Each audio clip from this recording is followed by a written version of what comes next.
नमस्कार, सुप्रभात। स्वागत है आप सभी का। आप देख रहे हैं सुबह 9 बजे। मैं हूं प्रीति सिंह। अगले आधे घंटे में आपके पास होंगी तमाम अहम खबरें। आइए शुरुआत करते हैं मुख्य समाचारों के साथ। प्रधानमंत्री नरेंद्र मोदी के शपथ ग्रहण समारोह में शामिल होंगे बिम्स्टेक समूह के नेता। पड़ोसी पहले नीति के तहत भारत की ओर से बिम्स्टेक देशों के राष्ट्राध्यक्षों को भेजा गया न्योता। किर्गिज गणराज्य के राष्ट्रपति और मॉरिशस के प्रधानमंत्री को भी आमंत्रण।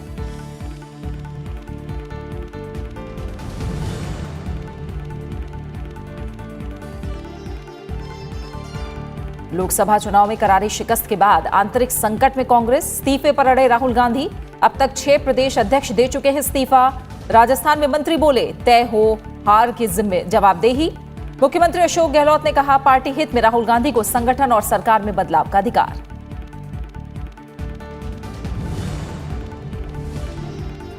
असम से राज्यसभा की 2 सीटों के लिए नामांकन का आखिरी दिन आज। बीजेपी ने कामाख्या प्रसाद तासा को मैदान में उतारा। दूसरी सीट पर असम गण परिषद के बीरेंद्र प्रसाद बैस से होंगे उम्मीदवार। जरूरत पड़ने पर 7 जून को वोटिंग।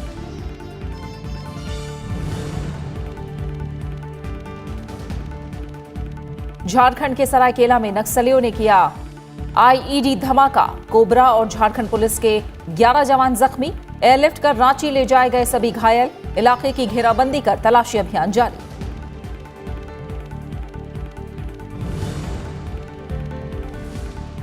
भीषण लू की चपेट में देश के ज्यादातर हिस्से। तेलंगाना, ओडिशा, महाराष्ट्र और हरियाणा के कई इलाकों में पारा 44 डिग्री के पार। तेलंगाना के रामगुंडम में सबसे ज्यादा 47.2 डिग्री तापमान। राजधानी दिल्ली में और बढ़ेगा गर्मी का कहर।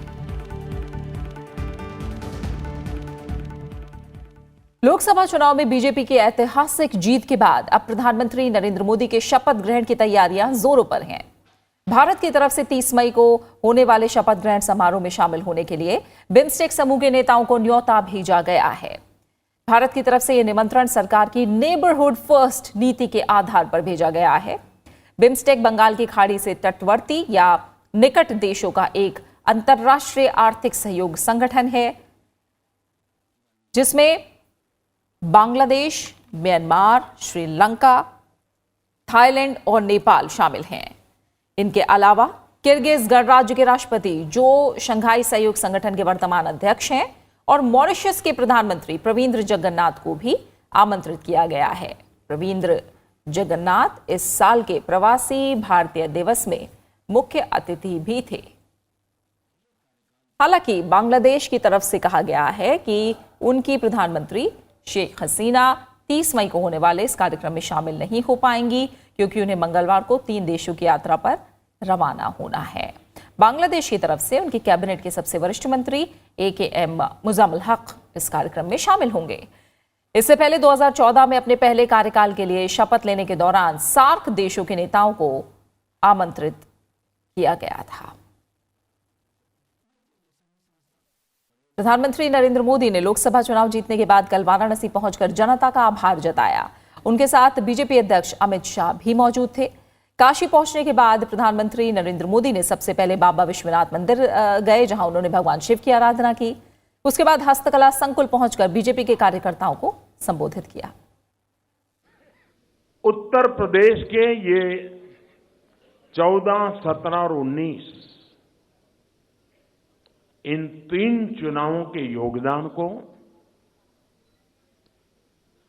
भारत की राजनीति, भारत की समाज नीति, भारत की मतदाताकीय व्यवस्थाएं किस प्रकार से बदल ला रही है, इसका एक अद्भुत विराट रूप के दर्शन कराए हैं। और 3 चुनाव के बाद भी अगर पॉलिटिकल पंडित की आंखें खुलती नहीं है, 3 चुनाव के बावजूद भी पॉलिटिकल पंडितों के कान पर आवाज नहीं पहुंचती है, तो इसका मतलब है कि उनके विचार, उनकी सोच, उनके तर्क काल बाह्य हो चुके हैं। लोकसभा चुनावों में भारी बहुमत से जीत हासिल करने के बाद प्रधानमंत्री नरेंद्र मोदी अपने निर्वाचन क्षेत्र वाराणसी में मतदाताओं का आभार जताने पहुंचे। प्रधानमंत्री के स्वागत के लिए लोग जगह जगह मौजूद थे। पीएम नरेंद्र मोदी ने सबसे पहले काशी विश्वनाथ मंदिर पहुंचकर पूरे विधि विधान से भगवान शिव की पूजा की। इसके बाद उन्होंने पंडित दीनदयाल हस्तकला संकुल में कार्यकर्ताओं को संबोधित किया। पीएम ने कहा कि वोट बैंक की राजनीति को हमने नहीं माना, सबका साथ सबका विकास हमारा मंत्र है।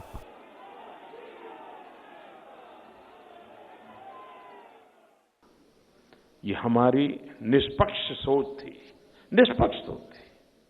वोट बैंक की राजनीति से ऊपर उठ करके सबका साथ सबका विकास, सबको अवसर, और उसका कारण है कि हम सामान्य वर्ग के लिए 10% आरक्षण का फैसला कर। प्रधानमंत्री ने कहा कि कई राज्यों में हमारे सैकड़ों कार्यकर्ताओं की राजनीतिक विचारधारा के कारण हत्याएं हुई हैं। हमारे देश में राजनीतिक छुआछूत दिनों दिन बढ़ती जा रही है। कई जगह भाजपा का नाम लेते ही छुआछूत का माहौल बनाया जाता है। हमारे सैकड़ों कार्यकर्ताओं ने शहादत मोल ली है, उनकी हत्याएं हुई हैं। उनको सिर्फ राजनीतिक विचारधारा के कारण मौत के घाट उतार दिया गया है। जब त्रिपुरा में चुनाव चल रहा था, फांसी पे लटका दिए जाते थे हमारे कार्यकर्ताओं को। बंगाल में आज भी हत्याओं का दौर बंद रुक नहीं रहा है। कश्मीर में हमारे लोगों ने जान की बाजी लगाई है। केरल में हमें मौत के घाट उतार दिया जाता है। शायद हिंदुस्तान में कोई एक राजनीतिक दल इतनी व्यापक प्रकार से हिंसा का शिकार हुआ है, और उसके मूल में एक जो नैरेटिव, हेट्रेड का नैरेटिव लगातार बनाया गया है, उसी का परिणाम है कि हिंसा को एक प्रकार से मान्यता दी गई है। प्रधानमंत्री के वाराणसी दौरे में उनके साथ बीजेपी अध्यक्ष अमित शाह और उत्तर प्रदेश के मुख्यमंत्री योगी आदित्यनाथ समेत कई वरिष्ठ नेता मौजूद थे। रविंद्र सिंह शोराण, राज्यसभा टीवी, वाराणसी। बीजेपी अध्यक्ष अमित शाह और उत्तर प्रदेश के मुख्यमंत्री योगी आदित्यनाथ भी वाराणसी दौरे में प्रधानमंत्री के साथ थे। अमित शाह ने कार्यकर्ताओं को संबोधित करते हुए कहा कि जब प्रधानमंत्री 2014 में काशी से प्रतिनिधि चुने गए, उसके बाद से ही वाराणसी के विकास के लिए दिन रात लगे रहे। बड़ौदा और काशी चयन करने का समय आया, मोदी जी ने तनिक मात्र भी देर करे बगैर कहा कि मैं काशी का सांसद रहना पसंद करूंगा। और मित्रों, हम सब जानते हैं कि प्रधानमंत्री की व्यस्तता क्या होती है, और वो भी नरेंद्र मोदी जैसे प्रधानमंत्री जो चुनौतियां का सामना करने में विश्वास करता हो, काम न दिखाई पड़ना हो तो काम ढूंढने में विश्वास करता हो, और काम और चुनौतियों को सांगोपांग रूप से पार कर यशस्वी तरीके से देश को आगे बढ़ाने में विश्वास करता हो। इतनी व्यस्तता के बावजूद भी आंख बंद कर आप देखिए 2014 का काशी और आज का काशी, कितना बड़ा अंतर काशी के इसमें आया है। इस मौके पर उत्तर प्रदेश के मुख्यमंत्री योगी आदित्यनाथ ने कहा कि 2019 के लोकसभा चुनाव में इतनी बड़ी जीत सिर्फ प्रधानमंत्री नरेंद्र मोदी की वजह से ही हुई है। मेहनत की पराकाष्ठा करके हर एक कार्यकर्ता की चिंता करते हुए, बिना मूल्य और आदर्शों से झुके हुए, और आदरणीय प्रधानमंत्री जी ने जो विजन दिया है उसे मूर्त रूप पर धरातल पर उतार करके संगठन को उन कार्यक्रमों के साथ जोड़ करके आज देश के अंदर, पूरे देश के अंदर जो तस्वीर हम सबके सामने उभर करके सामने आई है कि भारतीय जनता पार्टी अपने दम पर 303 सीटें स्वयं अर्जित कर ले, यह अद्भुत करने वाला है, एक नई प्रेरणा प्रदान करने वाला है, हर एक कार्यकर्ता को नई स्फूर्ति प्रदान करने वाला है। अरुणाचल प्रदेश में बीजेपी नेता पेमा खांडू 29 मई को दूसरी बार मुख्यमंत्री पद की शपथ लेंगे। कल पेमा खांडू ने बीजेपी के कई अन्य वरिष्ठ नेताओं के साथ राज्यपाल बीडी मिश्रा से मुलाकात की और सरकार बनाने का दावा पेश किया। बीजेपी नेता किरेन रिजिजू ने 29 मई शपथ ग्रहण समारोह को लेकर ट्वीट किया और पेमा खांडू को बधाई दी। इससे पहले बीजेपी के विधायक दल की बैठक हुई जिसमें पेमा खांडू को सर्वसम्मति से विधायक दल का नेता चुना गया। 9वीं अरुणाचल प्रदेश विधानसभा का कार्यकाल 1 जून को पूरा हो रहा है। इससे पहले नई विधानसभा का गठन किया जाना है। बीजेपी ने अरुणाचल प्रदेश की 60 विधानसभा सीटों में से पहली बार 41 सीटों पर जीत हासिल की है। वहीं सिक्किम क्रांतिकारी मोर्चा के अध्यक्ष पीएस गोले के नाम से मशहूर प्रेम सिंह तमांग ने कल सिक्किम के मुख्यमंत्री पद का कार्यभार संभाल लिया। राज्यपाल गंगा प्रसाद ने गैंगटॉक के पलजोर स्टेडियम में पीएस गोले और उनके मंत्रिपरिषद के सदस्यों को पद और गोपनीयता की शपथ दिलाई। मंत्रियों के विभागों का बंटवारा बाद में किया जाएगा। इस मौके पर बड़ी तादाद में सिक्किम क्रांतिकारी मोर्चा के सदस्य मौजूद थे। सिक्किम क्रांतिकारी मोर्चा को हाल ही में संपन्न विधानसभा चुनाव में कुल 32 में से 17 सीटों पर जीत मिली है, जबकि 15 सीटों पर सिक्किम डेमोक्रेटिक फ्रंट ने जीत हासिल की थी। संगे लेप्चा 10वीं सिक्किम विधानसभा के प्रोटेम स्पीकर होंगे, जिन्हें आज राजभवन में राज्यपाल शपथ दिलाएंगे।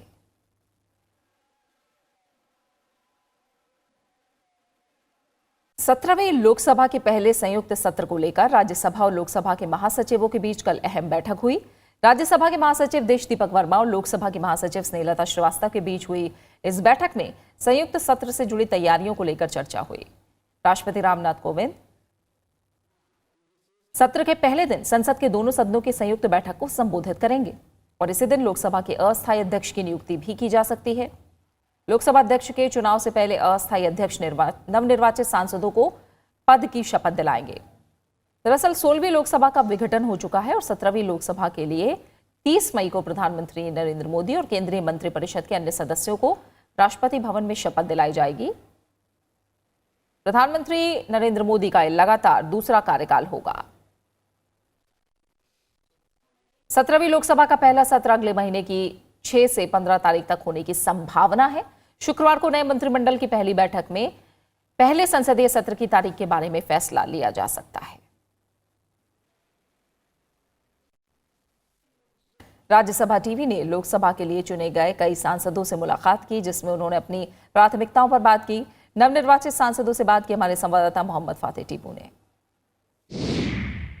हमारे साथ नरेंद्र सिंह तोमर जी हैं, जो कि मुरैना से दूसरी बार सांसद बने हैं, केंद्र में संसदीय कार्य मंत्री भी रह चुके हैं। सर, बहुत बहुत स्वागत आपका राज्यसभा टीवी से। धन्यवाद, बहुत धन्यवाद। सर, चूँकि आप लगातार संसद में संसदीय कार्य मंत्री भी थे, दूसरी बार आप एमपी बने हैं, किस तरह का विज़न आपका इस बार आने वाली सरकार में हो?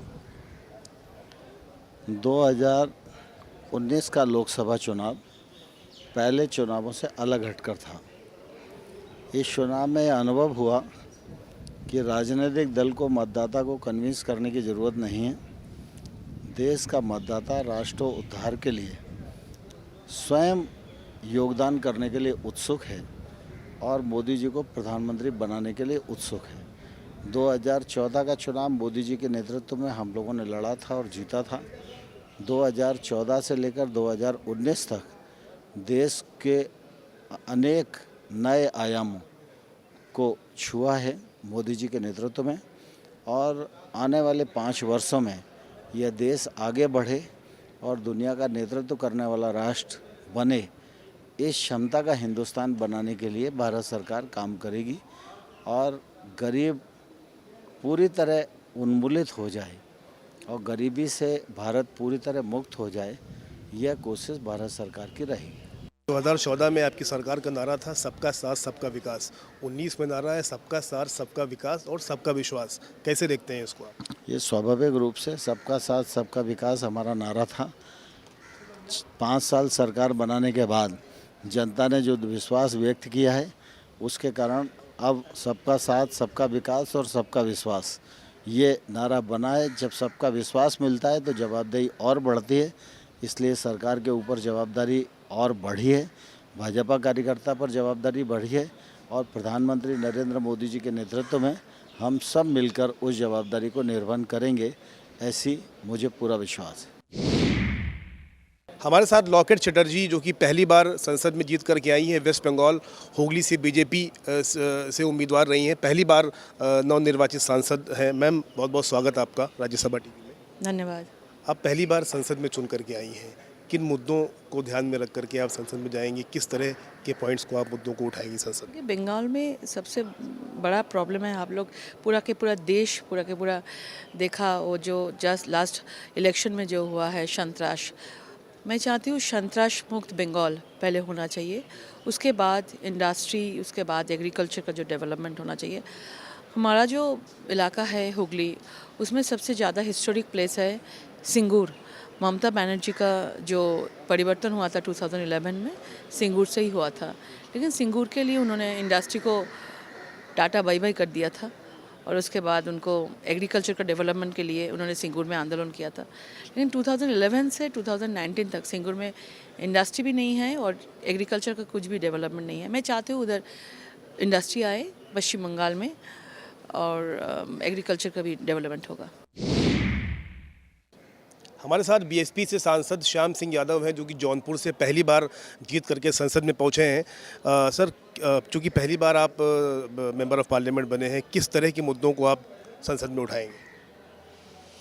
देखिए, जनता के हर जगह के 3 शाश्वत यूनिवर्सल मुद्दे हैं: सड़क, बिजली और पानी। अच्छी सड़कें हों, ट्रैफिक जैम ना हो, बिजली की सुविधा हो, किसानों को ख़ास तौर से 24 घंटे बिजली मिले, कम दाम पर मिले, और गांव-गांव में अभी भी स्वच्छ जल का इंतज़ाम नहीं हो पाया है गाँव के लोगों को पीने के लिए।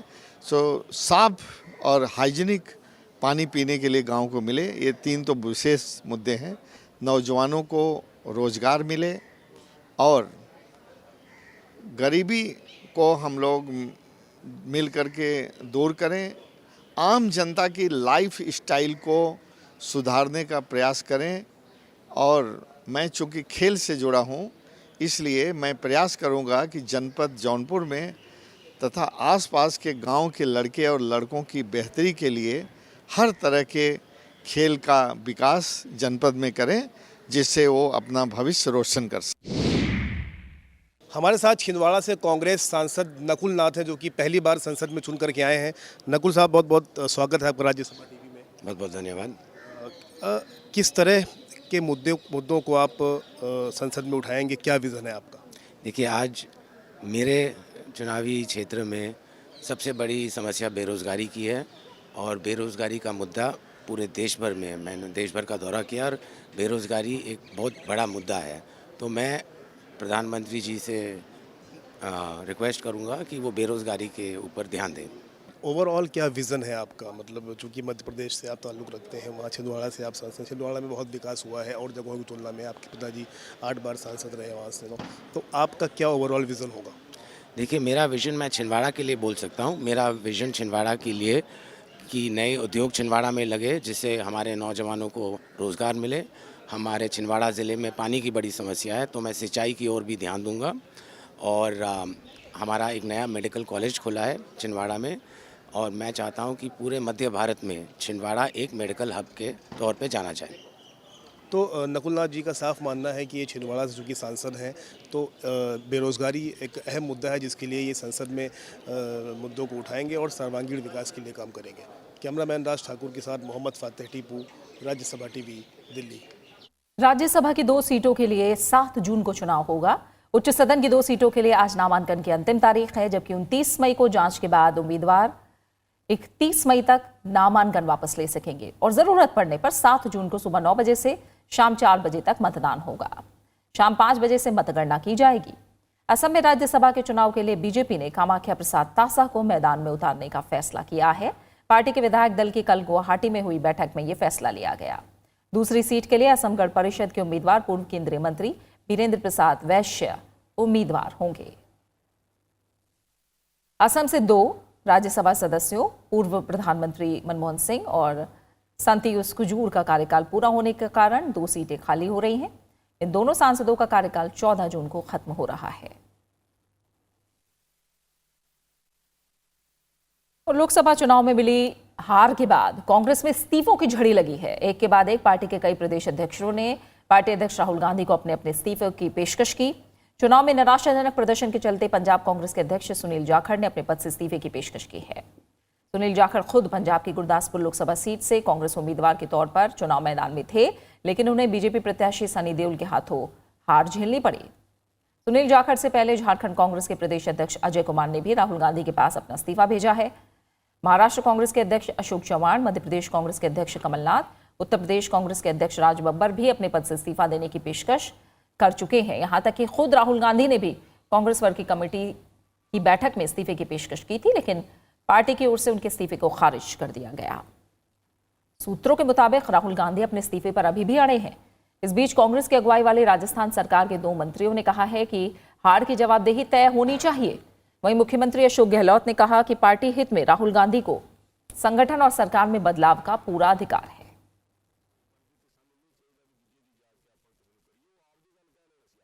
खबर झारखंड से, जहां के सरायकेला में नक्सलियों ने आईईडी ब्लास्ट को अंजाम दिया। इस घटना में सुरक्षा बलों के 11 जवान घायल हुए हैं। 209 कोबरा और झारखंड पुलिस सरायकेला के कुचाई इलाके में गश्त पर थी जब यहां विस्फोट किया गया। घायलों में कोबरा के 8 जवान और झारखंड पुलिस के 3 पुलिसकर्मी घायल हुए हैं और इन्हें एयरलिफ्ट करके रांची ले जाया गया। इलाके की घेराबंदी करके तलाशी अभियान चलाया जा रहा है।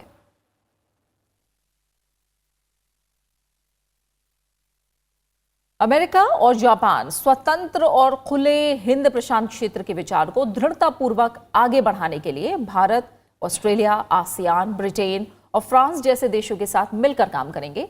ये बात जापान के प्रधानमंत्री शिंजो आबे ने इस महत्वपूर्ण क्षेत्र में चीन के बढ़ते दबदबे के बीच कही है।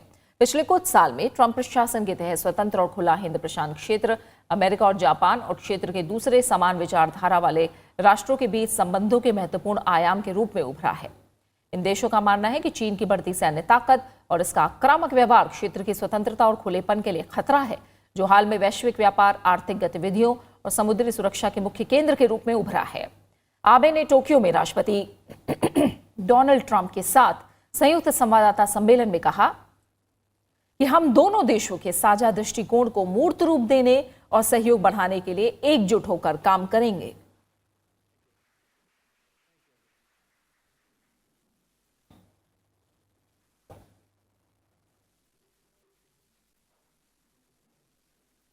और अब बात करते हैं खेलों की। आईसीसी क्रिकेट विश्व कप 2019 के अपने दूसरे वार्म अप मैच में आज टीम इंडिया का मुकाबला बांग्लादेश से होगा। भारतीय समय के मुताबिक मैच दोपहर 3 बजे से शुरू होगा। ये मैच कार्डिफ के सोफिया गार्डन क्रिकेट स्टेडियम में खेला जाएगा। टीम इंडिया को पहले वार्म अप मैच में न्यूजीलैंड से हार मिली थी। वहीं बांग्लादेश को विश्व कप से पहले अभी तक अभ्यास का मौका नहीं मिला है। पाकिस्तान के खिलाफ उसका पहला मैच बारिश के कारण बिना गेंद फेंके हुए ही रद्द कर दिया गया था।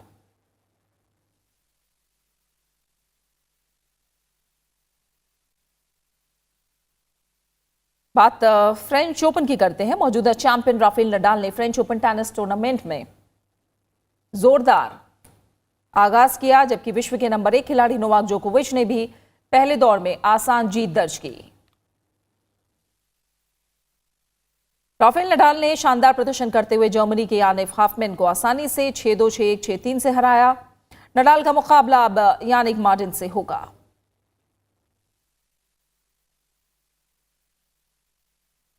वहीं नोवाक जोकोविच ने पोलैंड के खिलाड़ी हुबर्ट हरकाज को 6-4, 6-2, 6-2 से शिकस्त दी और अगला मुकाबला उनका स्विट्जरलैंड के हेनरी लाक्सोनेन से होगा। वहीं कैरोलिन वोजियांकी को उलटफेर का शिकार होना पड़ा। डेनमार्क की वोजियांकी को रूस की वेरोनिका कुदेर में तोआ ने 6-0, 3-6, 3-6 से हरा दिया।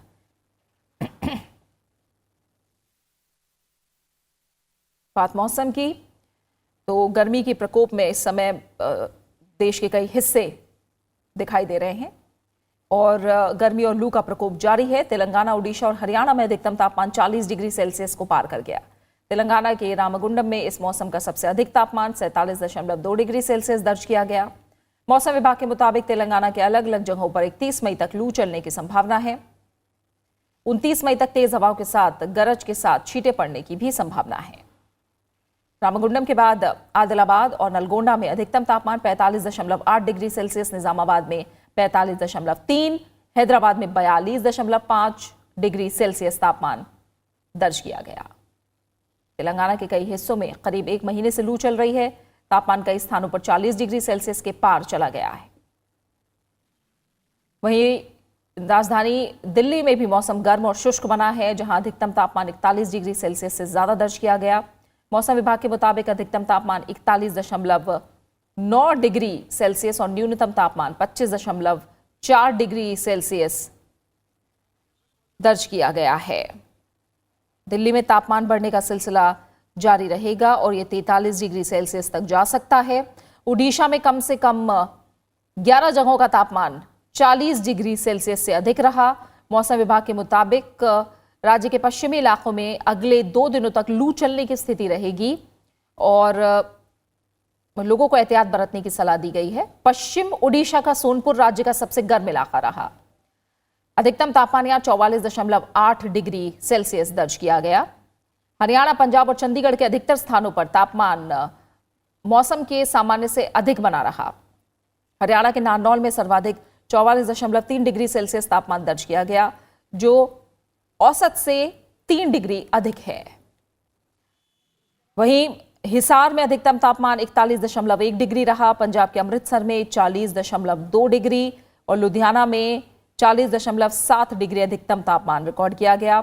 इन राज्यों में लोगों को सलाह दी है मौसम विभाग ने कि धूप में निकलने से बचें और लू से बचने के लिए जरूरी एहतियात बरतें। और अब बात खास शख्सियत की। विनायक दामोदर सावरकर यानी वीर सावरकर को आज उनकी जयंती पर देश याद कर रहा है। इस मौके पर देश भर में कई कार्यक्रम हो रहे हैं।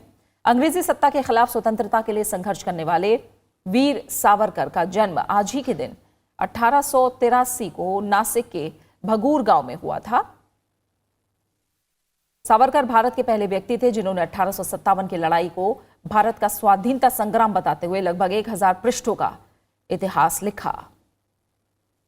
सावरकर 1911 से 1921 तक अंडमान की सेल्युलर जेल में भी रहे। वीर सावरकर न सिर्फ एक क्रांतिकारी थे बल्कि एक भाषाविद, बुद्धिजीवी, कवि, क्रांतिकारी, दृढ़ राजनेता, समर्पित समाज सुधारक, दार्शनिक, महान इतिहासकार और ओजस्वी वक्ता भी थे। और इन्हीं गुणों ने उन्हें महानतम लोगों की श्रेणी में उच्च पायदान पर लाकर खड़ा कर दिया। प्रधानमंत्री नरेंद्र मोदी ने वीर सावरकर की जयंती पर श्रद्धांजलि दी है। उन्होंने ट्वीट किया कि वीर सावरकर की देशभक्ति और एक सशक्त भारत के लिए उनकी प्रतिबद्धता एक मिसाल है। और इसी के साथ फिलहाल सुबह 9 बजे की खबरों में मेरे साथ इतना ही। ब्रेक के बाद आप देख सकते हैं ब्रेकफास्ट न्यूज। नमस्कार।